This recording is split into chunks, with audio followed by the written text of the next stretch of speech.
வணக்கம் நிகிதா. அதாவது தூத்துக்குடி மாவட்டம் தூத்துக்குடி முத்தையாபுரம் பகுதியைச் சேர்ந்த, அதாவது மகாலட்சுமி நகர் என்ற பகுதியைச் சேர்ந்தவர் புலவர் கணேசன். இவரது வயது 72.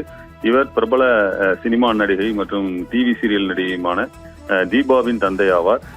இவர் தூத்துக்குடி மாநகர 57வது வார்டு காங்கிரஸ் கமிட்டி தலைவராகவும் இருந்து வருகிறார்.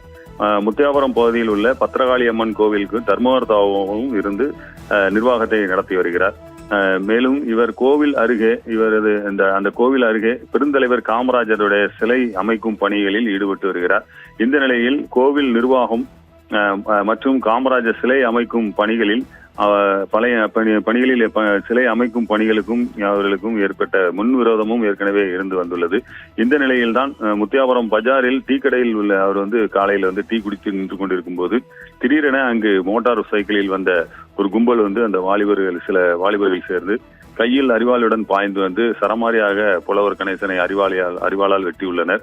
இதனை அருகில் இருந்தவர்கள் பார்த்ததும் தடுக்கும் வகையில் எச்சரிக்கை விடுத்து சத்தம் போட்டுக்கொண்டு ஓடி வந்துள்ளனர். இதை கண்டதும் தாக்குதலில் ஈடுபட்டிருந்த அந்த வாலிபர்கள் அந்த இருசக்கர வாகனத்தில் தப்பி சென்றுள்ளனர்.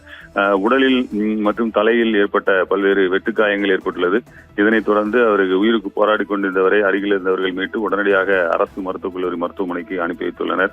அங்கு அவருக்கு தீவிர சிகிச்சை அளிக்கப்பட்டு வருகிறது. இதுகுறித்து முத்தியாபுரம் காவல் நிலைய காவல்துறையினர் வழக்கு பதிவு செய்து அதே பகுதியைச் சேர்ந்த முத்துராஜ், கார்த்திக், இசக்கி உள்ளிட்ட 3 பேரை கைது செய்து விசாரணை மேற்கொண்டு வருகின்றனர். இந்த சம்பவம் தூத்துக்குடியில் பெரும் பரபரப்பை ஏற்படுத்தியுள்ளது. நிகிதா.